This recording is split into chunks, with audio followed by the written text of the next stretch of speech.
Hello friends, नमस्कार दोस्तों। भगत सिंह जी ने कहा था, तर्क किए बिना किसी भी बात को आंख मूंद कर मान लेना भी एक प्रकार की गुलामी है। तो हर चीज़ में तर्क करिए। Logical thinking, scientific temper. हमारा इंडियन कॉन्स्टिट्यूशन भी हमें यही कहता है कि साइंटिफिक टेम्पर डेवलप होना चाहिए। आखिर पढ़ने लिखने का क्या महत्व है अगर हम तर्क नहीं करेंगे, लॉजिक से नहीं सोचेंगे, साइंटिफिक टेम्पर नहीं अपनाएंगे, तो इस पढ़ाई लिखाई का कोई मतलब नहीं है। तो हमें हमेशा ही तर्क करना चाहिए। कोई बात अगर हमारे सामने आती है तो सोचना चाहिए, क्या सही है क्या गलत है, अपने आप से पूछना चाहिए। साइंटिफिक टेम्पर के तहत साइंटिफिकली सोचना चाहिए।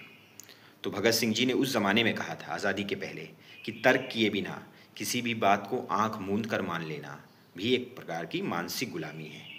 ये मानसिक ही गुलामी है कि आप किसी की सुनी सुनाई बातों को मान लेते हैं, कही कहाई बातों को मान लेते हैं, सोचते नहीं हैं। मानिए लेकिन सोचिए।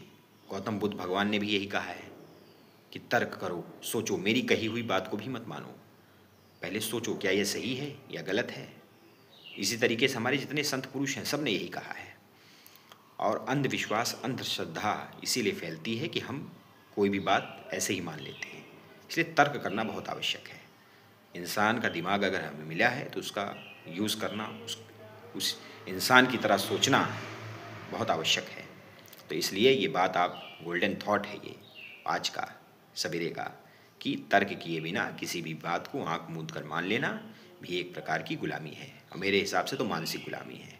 इसलिए तर्क करिए, सचेत रहिए, होशियार रहिए। धन्यवाद।